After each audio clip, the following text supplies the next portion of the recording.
The Stability Problem by Wealthy Mindset Audiobooks. You earn good money, and yet something tightens in your chest before the banking app loads. That contradiction, quiet and persistent, is not a sign of poor discipline or misplaced anxiety. It is the signal of a structural gap that no raise has yet been able to close. The problem was never the income. It was always what was and wasn't built around it. This audiobook is about that gap, what created it, why intelligence alone cannot resolve it, and how the distance between earning well and feeling stable finally disappears, not through more effort, but through a different kind of understanding. There is a particular kind of anxiety that belongs exclusively to people who should not have it. It doesn't arrive loudly. It doesn't come with overdue notices or declined transactions or the obvious markers of financial distress. It comes in a quiet moment, a Sunday evening perhaps, or a Tuesday night when the week hasn't quite ended and the next one hasn't quite begun. It comes when you open a banking app almost involuntarily, the way you might check a door you already know you locked. And for just a fraction of a second, in the pause before the numbers load, something tightens in your chest. You exhale when the balance appears. You're fine? You knew you'd be fine. But the exhale itself is the tell, because you did know. Intellectually, you almost always know it will be fine. You earn well. You have built something real, a career with weight to it, a reputation that took years to construct, an income that would have seemed extraordinary to the person you were a decade ago. By every measure the world uses to evaluate financial health, you are succeeding. And yet the flinch happens anyway, quietly, reliably, privately. That flinch is not a minor detail. It is the entire subject of this audiobook. Consider what that moment actually contains. It contains the full contradiction of a life that has been built outward. More income, more experience, more sophistication, without yet being built inward into something that feels stable. The salary grew, the apartment changed, the wardrobe, the vacations, the dinner conversations, all of it evolved in the direction of someone who has figured things out. And in many ways, you have. Just not this particular thing. Not the thing that causes the flinch. The contradiction isn't subtle once you see it clearly. Every external signal says the anxiety is out of place. The income is real. The career is solid. The choices, taken individually, have been reasonable, not reckless, not naive, not the decisions of someone who wasn't paying attention. You were paying attention. You made the sensible calls. You avoided the obvious traps. And still, something about the financial life feels like it is always slightly unresolved, always one unexpected bill away from a conversation you don't want to have with yourself. This is the gap that almost no financial conversation addresses honestly. Not the gap between what you earn and what you spend. That gap gets plenty of attention. But the gap between what you earn and how safe you feel. Between the number on the screen and the steadiness in the body. Between the income and the interior. What makes this particular struggle so durable is the silence around it. You don't bring it up. You wouldn't know how to bring it up without it sounding like ingratitude or theater or a complaint so tone-deaf that it would rightfully irritate anyone within earshot. What would you say? That you're anxious about money? The people in your life would look at your life and find the claim almost offensive. That you feel financially unstable? The word itself would feel dishonest, because you're not unstable, not in any way the word usually implies. You're just never quite settled, never quite sure, always aware, at some background frequency, that the ground beneath the financial life is not quite as solid as the life above it suggests. So the feeling stays private. It stays shapeless. It becomes one of those quiet burdens that high-performing people carry in silence, because the performance itself makes the burden invisible, even to the people closest to them, and often even to themselves. Morgan Housel once wrote that wealth is what you don't see. He meant it in terms of assets versus spending. But there is another dimension to that truth, one that applies here with uncomfortable precision. The anxiety you don't see, the uncertainty that hides behind a composed exterior, the financial unease that exists beneath a life that looks, from every external angle, entirely together. That invisible layer is where many capable, earnest, hard-working professionals actually live, not in crisis, not in comfort, but in a kind of permanent in-between, earning at one level, feeling secure at quite another. And here is the question that this audiobook asks, quietly, without judgment, but with genuine directness. What if the income was never the problem? What if the thing you have been working toward, the salary threshold, the next raise, the financial level at which the anxiety would finally feel unreasonable enough to disappear, what if that threshold doesn't actually exist? What if you have been waiting to earn your way out of something that more income by itself was never designed to resolve? That is not a comfortable question.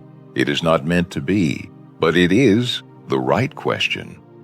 And the fact that it feels slightly destabilizing, the fact that some part of you resists it, even as another part quietly recognizes it, may be the most honest thing that has happened in this conversation yet. The flinch is not random. It is information, and it is time to understand what it is actually telling you. The most generous thing you can say about the belief that more income cures financial anxiety is that it is understandable. It follows a logic that feels almost unassailable. If the anxiety exists because money feels tight, and money feels tight because there isn't enough of it, then more of it should loosen the tension. The math seems obvious. The solution seems clear. And so the focus goes where it almost always goes, toward the next level, the next raise, the next opportunity that will finally make the numbers feel like enough. The problem is not that this belief is irrational. The problem is that it is incomplete, and incomplete beliefs are in many ways more dangerous than wrong ones because they contain just enough truth to keep you committed to them long after the evidence has quietly stopped supporting them. Here is what the belief gets right. Income matters. A certain level of financial anxiety genuinely is a scarcity problem, and more income genuinely does help. There is nothing false about that. But somewhere in the ascent, somewhere between the early career stretch and the comfortable professional life, the nature of the problem changes, and the belief doesn't change with it. The latter keeps leaning against the same wall long after the wall has stopped being the obstacle. What actually happens when the raise arrives is worth examining slowly because the pattern is remarkably consistent. There is relief first, real, felt, legitimate relief. The new number lands in the account, and for a period of weeks, sometimes months, the tightening in the chest eases.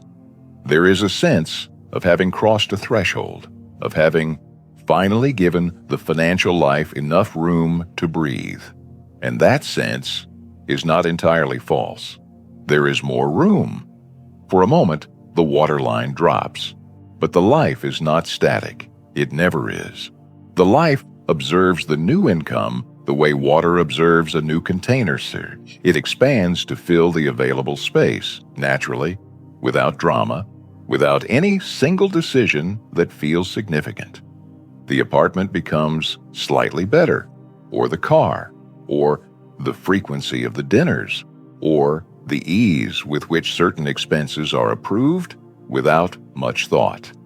Each individual adjustment is reasonable. Collectively, they perform a kind of quiet recalibration until the waterline has risen again to meet the new ceiling, and the tightening, which had temporarily eased, returns. This is not a failure of self-control. It is something more structural than that, and it is important to be precise about the distinction. Blaming lifestyle expansion on weak discipline is like treating a flooding room by raising the ceiling. The immediate pressure eases. The space above the water grows, but the water is still rising, and nothing about the intervention addressed the source. The ceiling was never the problem. The absence of a drain was. James Clear has observed that you do not rise to the level of your goals. You fall to the level of your systems. Nowhere is this more quietly devastating than in the financial lives of people who earn well. The goal was always stability. The income grew in pursuit of that goal, but without a system, without a structure designed to hold what came in before the life could absorb it, the goal remained perpetually one income level away, always visible, never quite reached. The hidden cost of this misdiagnosis is not a single bad year. It is the accumulation of years. Years spent treating a structural problem with an income solution. Years waiting for a threshold that keeps moving. Years during which the real work of building stability was quietly deferred in favor of the work of earning more. And the painful irony is that the deferral feels like progress. Each promotion feels like an experiment that is about to finally confirm the belief, until it doesn't. Until the new level settles into the new normal, and the feeling arrives there too, slightly more embarrassing now because the income is higher and the excuse is thinner. This is the moment, right here, in this recognition, where something important begins to shift. Not a dramatic shift, not a sudden reversal, but the quiet beginning of a more accurate diagnosis. Because the anxiety was never, at its root, about the size of the income, it was about the absence of something the income was flowing into. Not a number, not a threshold, a vessel, a structure, a deliberate architecture that captures a portion of what comes in before the life can reach for it. The flow was never the problem. The flow has been, by almost any measure, impressive. What was missing was the container, and without the container, even an extraordinary flow leaves nothing behind. It moves through. It redistributes. It disappears into the texture of a life that was designed, without anyone quite intending it, to consume exactly as much as it receives. Understanding that is not discouraging. It is, in the clearest sense of the word, clarifying. Because a missing container is not a character flaw, it is a design gap, and design gaps can be addressed. But first, the pattern beneath the gap needs to be seen, fully, honestly, without the protective blur of busyness or the comfortable distraction of planning the next income milestone. That pattern is what comes next. It would be easier if the problem had a villain, if there were a single reckless decision, a moment of obvious excess, a clear point in time where things went wrong. That would be manageable. You could identify it, correct it, move forward with the clean confidence of someone who had found the leak and sealed it. But that is not how this particular problem works. It does not arrive through bad decisions. It arrives through the quiet accumulation of good ones, or at least decisions that felt good at the time, decisions that were individually defensible, decisions that any reasonable person in your position might have made. That is what makes it so difficult to see, and so persistent once it takes hold. The true root of financial instability in high-earning professionals is not what most people suspect. It is not insufficient income. It is not poor discipline or weak willpower or a character that leans too easily toward comfort. It is something more structural and, in a way, more interesting than any of those explanations. It is the absence of financial architecture, the deliberate, intentional design that intercepts a portion of what comes in before the life can organize itself around the full amount. Without that architecture, income does not accumulate. It circulates. It moves through the account the way water moves through open hands. Not wasted, exactly, but not held either. It redistributes itself across the expanding surface area of a life that has quietly learned to expect everything that arrives. What makes this pattern so resistant to intelligence is that intelligence, in this context, works against you. This is the part that tends to land with a particular kind of discomfort for people who have built their lives on the reliability of their own thinking. Intelligent people are not protected from this pattern. They are, in a precise and somewhat ironic way, more vulnerable to it. Because intelligent people are exceptionally skilled at constructing justifications, not false ones, not dishonest ones, justifications that are, in the moment of their construction, entirely reasonable, well-considered, and contextually sound. The trip makes sense because you've been working at an unsustainable pace, and rest is not a luxury. It is a prerequisite for performance.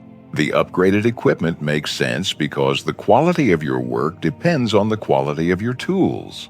The nicer apartment makes sense because your environment shapes your thinking, and your thinking is your primary professional asset.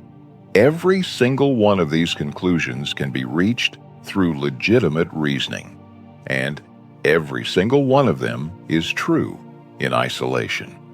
What the intelligence does not naturally compute is the aggregate, the collective weight of individually rational decisions that together form a system perfectly calibrated to consume exactly as much as it receives. Here is the contradiction that tends to stop people when they finally see it clearly. The very qualities that built the career are the same qualities that quietly hollow out the reserves. The adaptability that made you effective, the willingness to upgrade, to invest in better, to match your environment to your ambitions, is the same quality that ensures the lifestyle expands with every income increase. The appetite for quality that elevated your work is the same appetite that makes it genuinely difficult to distinguish between an investment in yourself and an expense dressed in the language of one. The high standards that earn the reputation are the same standards that make it feel not just acceptable, but almost responsible to spend at a level that leaves no margins behind. The pattern does not feel like a problem. That is the sentence worth sitting with. It feels like a lifestyle. It feels like the natural, earned expression of a career that has gone well. It looks, from the inside, like someone who has graduated into a certain way of living, and that graduation feels real, because in many ways it is real. The discomfort comes not from the choices themselves, but from the quiet, persistent gap between what the income suggests should be possible and what the bank balance actually reflects at the end of any given month. William Faulkner once wrote that the past is never dead, it's not even past. He meant it about history and memory. But the financial version of that truth is this: the pattern is never as invisible as it feels. It is there in every month that ended without the reserves growing. It is there in every income increase that was fully absorbed within a year. It is there in the flinch before the app loads, which is not random anxiety, but the body's honest accounting of a structural gap The mind has been too busy to name. And somewhere in this description, in the specificity of it, in the way it accounts for intelligence rather than dismissing it, in the way it names the pattern without requiring a confession, something may feel quietly familiar, not shameful, not dramatic, just recognized. The way you recognize a room you've been in before, even when you can't immediately place it. That recognition is not the problem surfacing. It is the problem becoming visible for the first time. And visibility, it turns out, is where everything begins to change. The cost that never appears on a balance sheet is often the one that matters most. There is a version of financial struggle that is visible. The overdue notice, the declined card, the honest conversation with a partner about what this month is going to require. That version is painful, but it has a certain clarity to it. The problem is identifiable. The stakes are obvious. The urgency is real and present and does not require any interpretation. Hard as it is, it points directly at itself. What the stability problem produces is something quieter and, in many ways, more corrosive. It produces a kind of background noise, a continuous, low-frequency monitoring process that runs alongside everything else the mind is trying to do. It is not loud enough to call itself anxiety in any clinical sense. It is not disruptive enough to justify the language of crisis. It simply occupies space. It runs in the background, the way an open application runs on a device, not commanding attention, but drawing power, slowing everything else by degrees, making the whole system work slightly harder than it would need to if the application were simply closed. The external life, meanwhile, continues to signal something quite different. This is where the particular cruelty of this pattern reveals itself most clearly. To the people around you, colleagues, friends, family, the life communicates competence, ease, a kind of settled professional confidence. The wardrobe, the address, the restaurant choices, the ease with which certain social expenses are absorbed without apparent friction, all of it speaks a language of arrival. And the speaking is not dishonest exactly. The competence is real. The career is real. The income is real. But behind the fluent exterior, there is a private arithmetic happening, a quiet internal audit that runs every time an invitation arrives with a price tag, every time the end of the month approaches, every time the savings balance loads and reveals, again, that it has not moved in any meaningful direction. Over time, maintaining this gap between the exterior and the interior becomes its own kind of labor. Not dramatic labor, not the labor of active concealment or deliberate performance, just the steady, unremarked expenditure of energy required to hold two realities simultaneously, the one the world sees and the one you return to in the quiet moments. That expenditure accumulates. It becomes a form of exhaustion that is genuinely difficult to name because it doesn't look like exhaustion from the outside and because naming it feels like ingratitude for a life that, by every visible measure, is going well. Consider a woman, professional, accomplished, a decade into a career she built with intention and genuine effort. She walks into rooms with authority.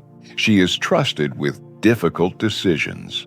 She mentors people earlier in their careers and gives advice with the quiet confidence of someone who has navigated the terrain.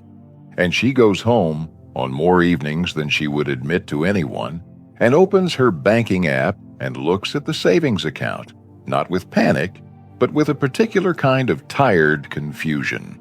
The number isn't smaller than it was 2 years ago, but it isn't larger either. Not meaningfully. Not in a way that reflects a decade of good income and reasonable choices. It simply sits there, static. as if the years of effort have been deposited somewhere other than where she can see them. She is not failing. That is the important thing to hold on to.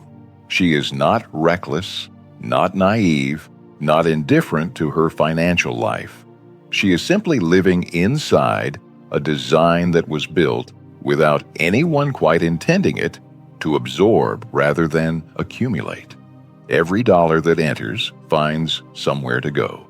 The design is efficient in that sense. Nothing is wasted in the conventional meaning of the word, but nothing is held either.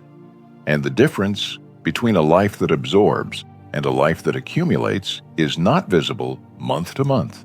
It becomes visible only across years. It becomes visible when you look up from the work and realize that the financial ground beneath you is almost exactly where it was when you started, just dressed in a more expensive version of the same uncertainty. This is the long consequence, not a single dramatic loss, but the slow compounding of stagnation, the quiet arithmetic of years spent earning at one level and arriving, financially, at almost the same place. And what that stagnation produces, eventually, is a particular kind of regret that is harder to process than the regret of an obvious mistake. Obvious mistakes have clear origins. This regret has no single source. It accumulated in the space between 1,000 individually reasonable decisions, none of which felt wrong in the moment, all of which together produced a result that nobody chose. At some point, and perhaps you are at that point now, the discomfort stops feeling temporary. It stops feeling like a phase that the next raise will resolve, or a problem that more discipline will correct. It starts to feel structural, permanent, like a feature of the financial life rather than a bug. And that feeling, as uncomfortable as it is, may be the most useful thing that has happened in this conversation. Because the moment a problem stops feeling temporary is the moment you stop waiting for it to resolve on its own. It is the moment the search for a real answer begins. That answer exists, but it requires seeing the problem differently than you have been seeing it. There is a moment in certain conversations, not dramatic, not loud, where something that has been blurry for a long time suddenly comes into focus. Not because new information arrived exactly, but because existing information finally arranged itself into a shape that could be seen clearly. This section is that moment. And like most genuine moments of clarity, it does not feel like a revelation so much as a recognition. The quiet sense that something you already knew, somewhere beneath the noise, has finally been given the right words. Here is the core truth, stated simply: earning well is a skill. Feeling stable is a different skill entirely. And the world you grew up in, the culture that shaped how you think about money, success, and what financial health is supposed to look like, almost exclusively taught you the first one. This is not a personal failing. It is worth saying that clearly, because the tendency when confronting a gap in one's financial life is to convert it immediately into a character indictment, to assume that if the stability isn't there, something must be wrong with the choices, or the discipline, or the priorities. But the confusion between income and stability is not an individual error. It is a cultural inheritance, passed down through a world that measures financial well-being almost entirely through the language of acquisition. How much do you earn? What is your net salary? Did you get the promotion? These are the metrics the culture tracks, celebrates, and uses to evaluate whether someone is doing well. The architecture built around the income, the structure that determines whether the income actually holds, almost never enters the conversation. And so, most people arrive at adulthood having been carefully educated in the pursuit of income and almost entirely uneducated in the design of stability. They know how to earn. They have spent years developing that skill, the credentials, the experience, the professional reputation that commands a certain number. What they were never taught is what to build around that number so that it could actually become the foundation it was always supposed to be. Income, understood precisely, is potential. It is not stability. It is the raw material from which stability can be constructed, but only if something is deliberately built to receive it, hold it, and direct it. Without that structure, income remains perpetually in motion. It arrives, it redistributes, it disappears into the surface area of an expanding life, and the potential it carried disappears with it, not wasted in any obvious sense, but never converted into the permanence that was always the actual goal. The image that clarifies this most completely is a river. A river without banks is not a river. It is a flood. And floods, regardless of how much water they carry, do not feel like abundance. They feel like overwhelm. They feel like damage management, like the energy is constantly going toward containing what is happening rather than directing it toward where you actually want to go. There is water everywhere, and yet, somehow, nothing is held. Nothing accumulates. The motion itself becomes the problem, because motion without structure is simply dispersal. The banks of a river are not a constraint on the water. This is the reframe that tends to shift something when it lands correctly. The banks do not diminish the river. They are what make it a river, what give the water its direction, its velocity, its capacity to move things, carve landscapes, sustain everything along its path. Remove the banks, and you do not free the water. You dissolve it into a vast, shallow, directionless spread that cannot do what a river does. The structure is not the enemy of the flow. The structure is what makes the flow powerful. Applied to the financial life, this means something quiet but significant. The problem was never the income. The income, in most cases, has been sufficient. Not infinite, but sufficient. What was missing was the architecture around it. The deliberate design that intercepts a portion before the life can absorb the whole. The system that makes accumulation the default rather than the exception. The banks that give the flow its direction. And here is where the lens fully shifts, where the problem that once felt like an income problem reveals itself to be a design problem. Design, unlike income, is not subject to external approval. It does not require a promotion or a new opportunity or a market that happens to be moving in your favor. It requires a decision, a structural decision made once that then runs quietly in the background of everything else, removing the negotiation, removing the monthly recalibration, removing the low-grade monitoring that has been consuming energy for longer than you may have realized. The stability you have been waiting to earn was never at a higher income level. It was always at the end of a different kind of work. Not the work of producing more, but the work of designing better. That distinction, once seen, is difficult to unsee, and that may be the most useful thing that has happened in this audiobook so far. Because what changes next is not the income. What changes is the identity of the person managing it. Insight on its own changes very little. This is one of the quieter disappointments of self-awareness, the discovery that understanding a problem and being free of it are not the same thing. You can see a pattern clearly, name it accurately, trace its origins with precision, and still find yourself living inside it the following month. Insight is the beginning of change, not the change itself.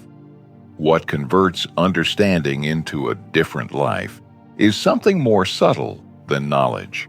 It is a shift in how you relate to the thing you now understand. That shift, when it happens with money, does not feel seismic. It does not arrive with the emotional intensity of a breakthrough or the clean drama of a turning point.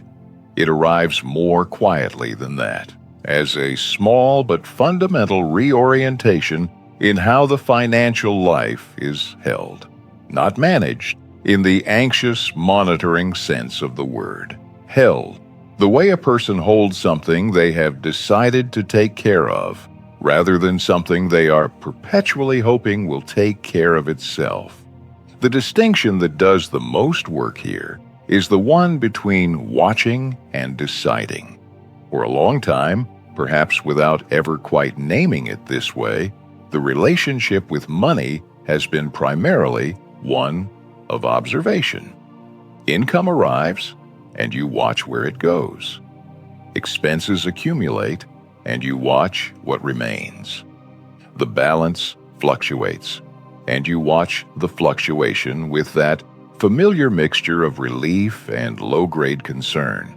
The watching is not passive exactly. It involves real attention, real awareness, real energy. But it is reactive by nature. It is the financial equivalent of standing at the edge of a river and monitoring the water level, rather than designing where the water goes. The shift moves the position, not from the river's edge to somewhere safer, but from observer to architect, from the person who watches what the income does to the person who has decided in advance what the income will do. And that is a genuinely different identity, not merely a different behavior. It produces different decisions, different defaults, different responses to the ordinary financial moments that arrive every month. The person who is watching reacts to what remains. The person who is directing has already determined what remains before the month began. What makes this shift sustainable, and this is the part that tends to surprise people, is that it requires less effort than the alternative, not more. The assumption, inherited from a culture that equates financial virtue with discipline and restraint, is that stability is the product of vigilance, that it requires constant monitoring, regular sacrifice, the ongoing application of willpower to a series of temptations that never quite stop arriving. This assumption is not only exhausting in theory, it has been exhausting in practice for years, and it has not produced the stability it promised. Because willpower is a depletable resource. It works in short bursts and fails under sustained pressure. It is a terrible foundation for a financial architecture that needs to function across decades. Systems do not deplete. A system that moves a portion of income automatically before the account balance is seen, before the life has organized itself around the full amount, before the month's decisions have established their gravitational pull, does not require willpower to function. It requires a single decision made once, with enough clarity of intention to put it in place. After that, it simply runs. The negotiation disappears because there is nothing to negotiate. The flinch disappears because the structure has already answered the question that caused the flinch.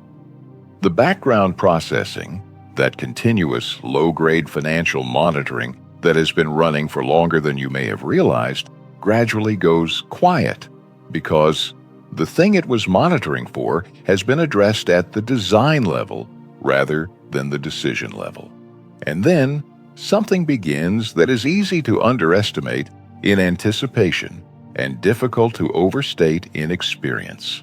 The reserves grow, not dramatically, not all at once, not in a way that changes everything overnight, but consistently, quietly, in the direction of more rather than the same.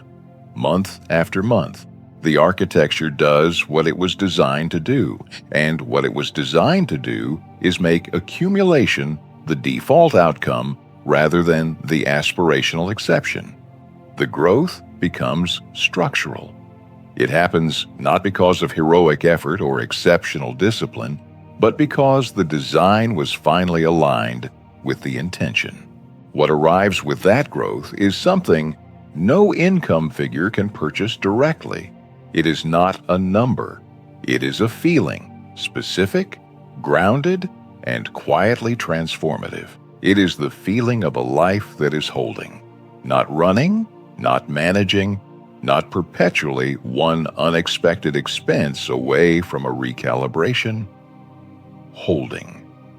The way a well-built structure holds, not by resisting everything that comes, but by being solid enough that nothing ordinary can destabilize it. That steadiness changes how you show up, not in grand, visible ways, in the small, cumulative ways that matter more, the decision made without the internal audit, the invitation accepted without the private calculation, the end of the month arrived at without the familiar tightening. The financial life, for perhaps the first time, begins to feel like ground rather than water. And once you have stood on ground, you do not easily forget the difference. One of the quietest changes that follows a genuine shift in perception is this. Ordinary moments begin to feel different without requiring any dramatic effort to make them so. Not because the moments have changed, because the context in which they occur has changed. And context, it turns out, is almost everything when it comes to how a decision feels in the body, whether it arrives with ease or with that familiar low-grade friction that has accompanied so many financial choices for so long. This is where the philosophy becomes practical, not through a list of new behaviors, not through a stricter accounting of daily expenses, but through the quiet difference that structure makes to every decision that happens inside it. When the architecture is in place, when the portion that builds stability has already been directed before the month begins, the decisions that remain carry a different quality. They are lighter, not because they are less significant, but because they have been relieved of a burden they were never designed to carry. Consider the Friday evening, the restaurant that has become a kind of ritual, the table you like, the meal that marks the end of a week that required something of you. Under the old pattern, this moment contained more than dinner. It contained a small, private calculation, a quick, almost involuntary audit of whether the week's balance could absorb it comfortably, whether the month was on track, whether the enjoyment was fully earned or slightly borrowed against a cushion that wasn't quite there. The dinner happened either way, but it happened alongside something else, a faint undercurrent of accounting that muted the pleasure without quite eliminating it. Under the new design, that undercurrent is gone, not because the dinner is cheaper, or the income is higher, or the discipline is stronger, but because the structure has already answered the question before the question could become an anxiety. The stability portion has moved. The reserves are growing. What remains in the account is, by design, available, genuinely available, not optimistically available. And the dinner exists inside that reality, cleanly, without the accompanying arithmetic. The vacation is still taken. The upgrade is still considered. The quality of life that was built alongside the career is not dismantled in the name of financial virtue. This is the illusion that deserves to be named directly and then set down permanently. The belief that security requires restriction, that stability is purchased through a kind of ongoing joylessness, a permanent audit of small pleasures, a vigilant accounting of every comfortable choice. This belief is not only wrong, It is precisely the belief that made the old patterns so difficult to escape, because the cure it implied felt worse than the disease. Nobody sustains a joyless system. This is not a weakness of character. It is a fact of human psychology that applies without exception. Systems that require continuous deprivation fail because the pressure they create eventually finds release, usually in the form of the very spending they were designed to prevent. The restriction produces the excess. The vigilance produces the exhaustion that ends in abandonment. And so the cycle continues, not because the person lacked commitment, but because the design was fundamentally misaligned with how human beings actually function over time. The architecture that works is not restrictive. It is sequential. This is the practical reframe, and it is worth holding with some precision. The old sequence was receive the income, live from it fully, and save whatever remains. The problem with this sequence, as years of evidence have quietly demonstrated, is that nothing remains. The life expands to meet the available total with a consistency that is almost mathematical. There is no remainder because the design produces no remainder. The saving was always last, which meant it was always optional, which meant it was almost always absorbed. The new sequence inverts this at the point of origin. The stability moves first, automatically, before the account balance is observed, before the month's rhythm has established itself, before the life has calibrated to the full incoming amount. What remains after that movement is what the life is built around. And what tends to happen in practice is that the life builds quite comfortably around it. The adjustment is less painful than anticipated because the life never fully registers what it didn't see arrive. What the architecture creates, in the end, is not restriction. It is permission, genuine, clean, unencumbered permission to spend what remains without guilt, without calculation, without the quiet background audit that has accompanied so many ordinary pleasures for so long. The Friday dinner is just dinner. The vacation is just a vacation.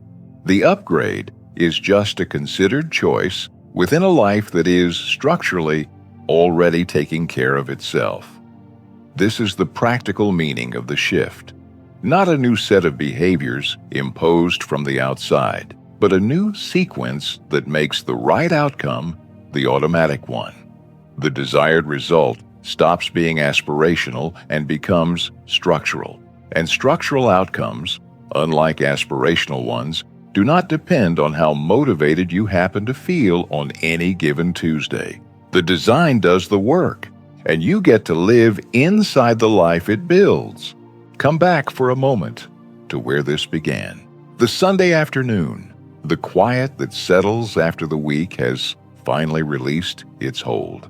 The phone in your hand, the app opening almost before you decided to open it, and that fraction of a second, that small involuntary tightening before the numbers appear on the screen. You have lived that moment many times. Perhaps you lived it recently. Perhaps it was so familiar that it had stopped registering as anything worth examining, just a feature of the financial life, unremarkable, expected, carried forward without question from one month to the next. That moment looks different now, not because the circumstances have changed, but because the understanding of what the moment contained has changed. And that is a more significant shift than it might initially appear, because how we understand our experience determines, more than almost anything else, what we do with it. The tightening was never weakness. It was never evidence of poor character or insufficient discipline or some fundamental incompatibility between who you are and the financial life you want. It was information, precise, consistent, honest information about a structural gap that had gone unnamed for too long. It was the felt experience of a life built without a container, a river without banks, income arriving, month after month, into a design that was never constructed to hold it, and the body registering that fact in the quiet moments with a reliability that the mind kept finding reasons to dismiss.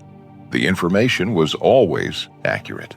What was missing was the framework to interpret it correctly. That framework is now in place, and what it reveals, when you hold the whole journey of this audiobook together and look at it as a single, coherent arc, is something both simpler and more significant than a collection of financial insights. It is a unified truth, one that bridges the philosophy, the emotional experience, and the practical behavior into a single principle that does not require ongoing effort to remember. Because once it has been genuinely understood, it reorganizes how everything else is seen.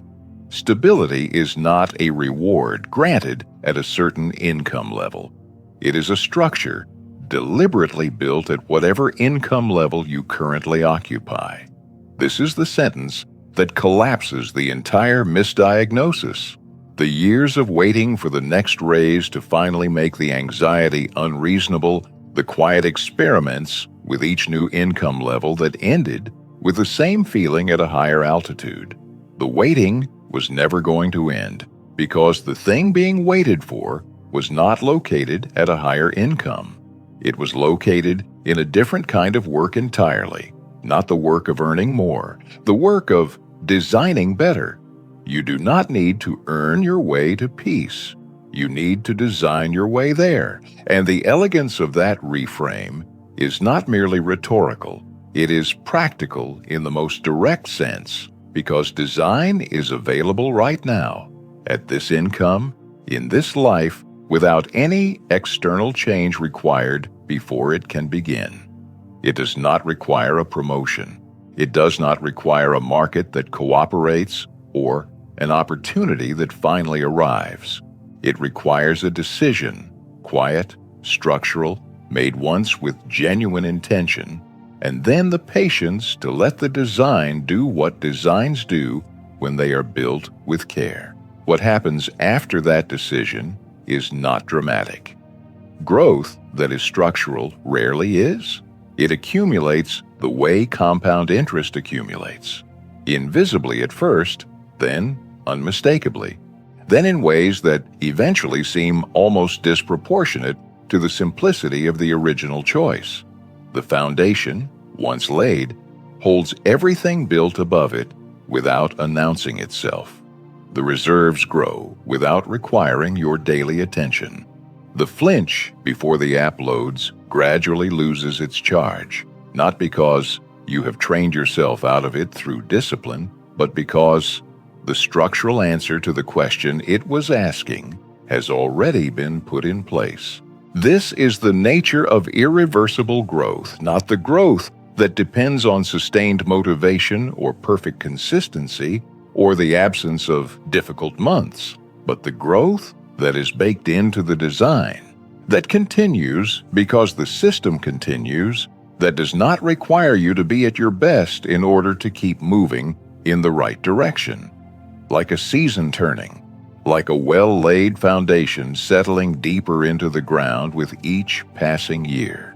It does not ask for your attention to keep doing its work.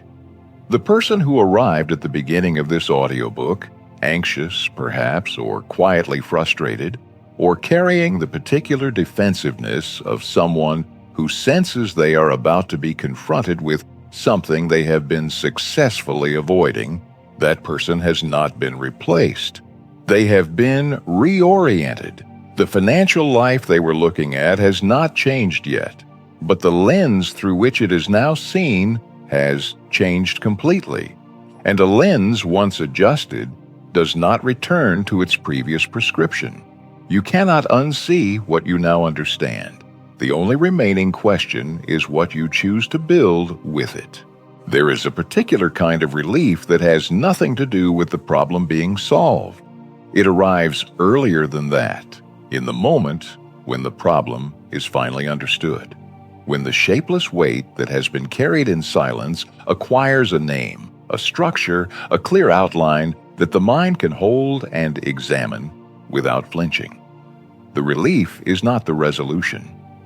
It is the end of confusion. And confusion, it turns out, was always the heaviest part of what was being carried. Heavier than the financial gap itself. Heavier than the months of stagnant reserves.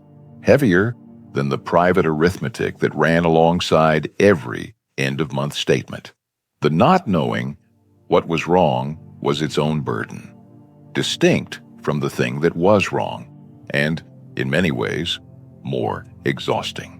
Awareness does not solve everything instantly.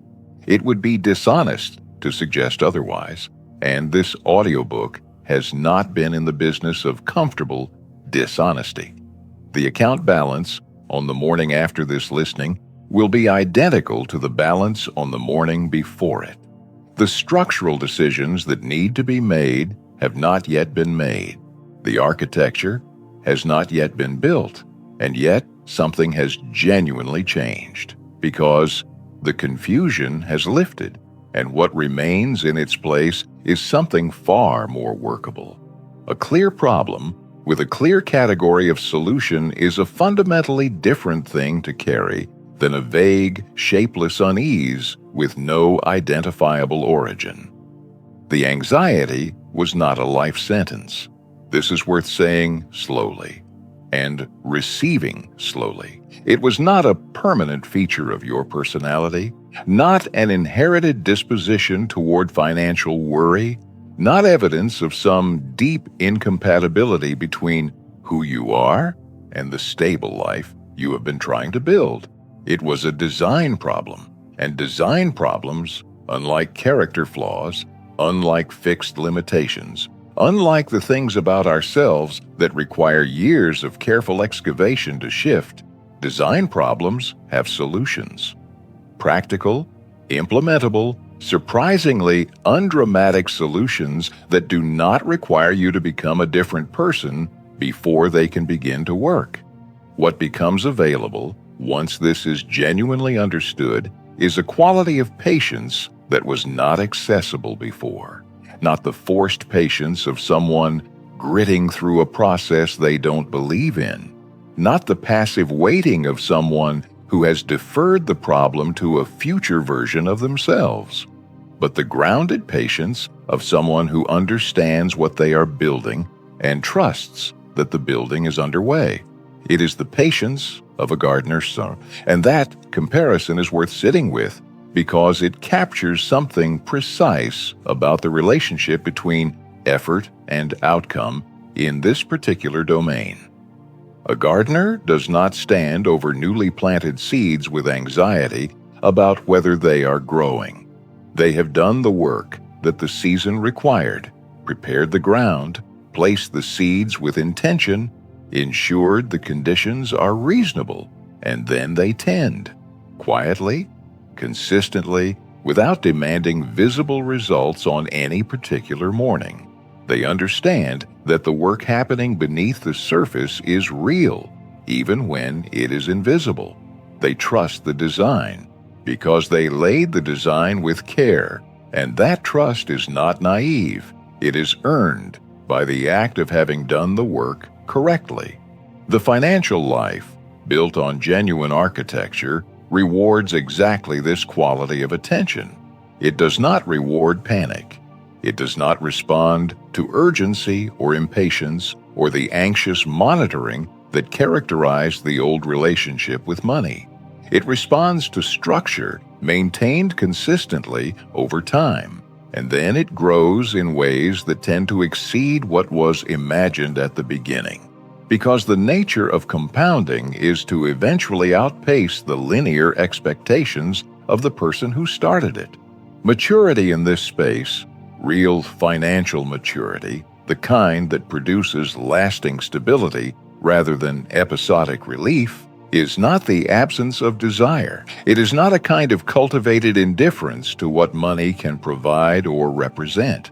It is the presence of design alongside the desire. It is wanting deeply and building accordingly, and extending enough trust to the architecture to let it work across the timescale it requires. It is the understanding that what willpower could never sustain, a well-built system will continue to deliver, quietly, without drama, without requiring your best effort on every ordinary day. What settles in the end is not primarily the balance. The balance will settle too, given time and structure, but that is almost secondary to what settles first, which is the self, the interior. The person who used to open the app with a tightened chest and exhale with relief when the number was acceptable. That person gradually becomes someone who approaches the financial life with the calm curiosity of a gardener checking on something they have been tending with genuine care. Not desperate for a particular number, not monitoring for the presence or absence of a crisis, simply observing how things are growing and finding, with increasing frequency, that the answer is well. That steadiness is quiet. It does not announce itself. It does not produce the kind of moment that makes for a compelling story at a dinner party. It simply becomes the new texture of the financial life, unremarkable in the best possible sense, the way good health is unremarkable, the way a solid floor is unremarkable, noticed most clearly in its contrast to what came before. It is entirely worth everything it took to arrive here. There is a certain kind of wisdom that does not feel like new information when it arrives. It feels like the articulation of something you already knew, something that was present all along in the texture of the experience, waiting for the right words to make it visible. The deepest truths tend to work this way. They do not shock, they settle. They arrive with the quiet authority of a thing that has always been true, finally being said plainly enough to be heard. Here is the truth that this entire audiobook has been moving toward, held in its simplest possible form. Income is what you earn. Stability is what you build. And the distance between those two things, that specific structural gap between the money that comes in and the groundedness that never quite arrives, is where most financially anxious professionals quietly live. Not in poverty, not in crisis. In that gap, earning at one level, feeling secure at quite another, and spending years trying to close the distance by narrowing the wrong end of it. This is not a personal failure. It bears repeating because the mind has a tendency to convert structural observations into moral verdicts, to hear a description of a pattern and immediately begin assigning blame for it. But the gap between income and stability is not the product of weakness or indifference or choices that should have been made differently. It is the product of an education that was always incomplete, a culture that learned over generations to measure financial health through the language of acquisition, the salary, the title, the accumulation of visible markers that signal arrival, and never developed an equally fluent vocabulary for architecture, for the design that holds what is earned and converts it, quietly and reliably, into something that actually lasts. This cultural inheritance is not anyone's fault, but it is everyone's responsibility to see clearly, because the gap does not close on its own. It does not narrow with time or good intentions or the next income milestone. It closes only when the missing piece, the vessel, the structure, the deliberate design, is finally built, not wished for, not planned in the abstract, built in the practical sense with real decisions that run automatically and produce real outcomes that compound over real time. The principle beneath this truth extends further than money, and it is worth following it there for a moment. In almost every domain of life that matters, health, relationships, creative work, professional growth, the things most deeply wanted are not achieved through more intensity. They are achieved through better design. The person who wants to be healthier does not get there by wanting it more urgently. They get there by designing an environment in which healthy choices are the default ones. The person who wants deeper relationships does not achieve them through greater emotional effort alone. They achieve them by designing a life that creates the conditions for depth, time protected, attention genuinely given, presence that is structural rather than occasional. Intensity fades. Design persists. And the outcomes that persist are almost always the ones that were built into the design rather than sustained by the will. Money is no different. The stability that has felt perpetually out of reach was not waiting for a more intense commitment to saving, or a more disciplined relationship with spending, or a greater sense of personal responsibility about financial choices. It was waiting for architecture, for the simple structural decision to intercept a portion of what arrives before the life can organize itself around the full amount, for the vessel to be built deliberately, with clear intention, in the full understanding that the water was never the problem and was never going to be the problem. The nervous check of the balance was never about the money. This is the final truth, and it is the one that tends to land with the most lasting resonance, because it reframes not just the behavior, but the meaning behind it. The tightening before the screen lights up, the exhale of relief when the number is acceptable, the private arithmetic that ran alongside so many ordinary moments, none of that was generated by the income being insufficient. It was generated by the absence of a vessel capable of holding whatever income arrived. The water was fine. The water was often generous. What was missing was somewhere for it to stay. Build the vessel, and the nervousness dissolves, not immediately, not dramatically, but with the quiet irreversibility of structural change, the kind that happens below the surface first, then becomes visible in the texture of daily life, then becomes so familiar that it is difficult to remember clearly what the anxiety felt like. The water does not change. The income does not need to be different. What changes is the container that receives it, and once that container is built with care and maintained with consistency, the financial life begins, perhaps for the first time, to feel like what it was always supposed to feel like. Not a source of background noise, not a private burden carried beneath a composed exterior, not something to be monitored with held breath and managed with quiet exhaustion. Ground. Solid, reliable, unglamorous ground. The kind you can build a life on without checking every few days whether it is still there. That is what was always available. That is what was always waiting to be built. And now, at last, you know how to begin. Thank you for being here, not in the casual sense, but genuinely. What this audiobook asked of you was not easy, even though nothing in it was loud or demanding. It asked you to sit with a contradiction that most people spend years successfully avoiding. It asked you to look honestly at the gap between the financial life that exists and the stability that was always supposed to accompany it. It asked you to consider that the problem was never the income, and that realization, however quietly it arrived, requires a certain kind of courage to receive. Most people don't look, not because they lack intelligence or self-awareness, but because the looking feels like it might confirm something unflattering.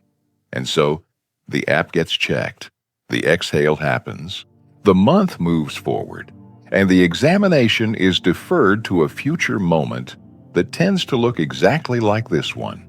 You chose differently. That choice matters more than it might feel like it does right now. The one thing worth carrying forward from everything covered here is this: you are not waiting.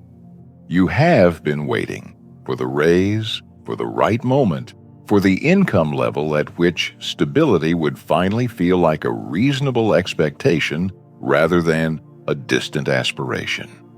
But the waiting was always pointed in the wrong direction. You are not waiting for more income to feel stable. You are ready right now, at this income, in this life, with the exact circumstances currently in front of you, to build the architecture that stability actually requires.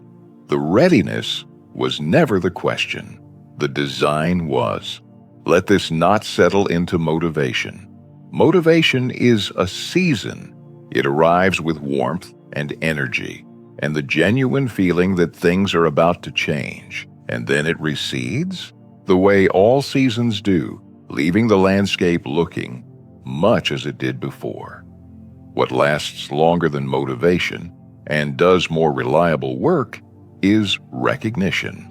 The kind that doesn't require you to feel inspired in order to remain true. The kind that has quietly reorganized how you see, so that the next time you open the app or receive the paycheck or face an ordinary financial decision, something in the perception has already shifted. Not because you remembered to apply a lesson, but because the understanding has become part of how you look. That recognition is what this audiobook was always trying to produce. Not a checklist, not a burst of resolve that needs to be renewed every few weeks. A permanent, quiet shift in the lens, one that makes the right decisions feel more natural, the right sequence feel more obvious, and the right architecture feel not like a sacrifice, but like the most sensible thing you could build. Go gently. There is no urgency here, and urgency would only distort the work. Build deliberately. One structural decision, made with clarity and genuine intention, allowed to run and compound across the time it requires. And trust, with the grounded patience of someone who finally understands what they are building, that the ground will hold. It will hold. That is what ground does when it is built correctly.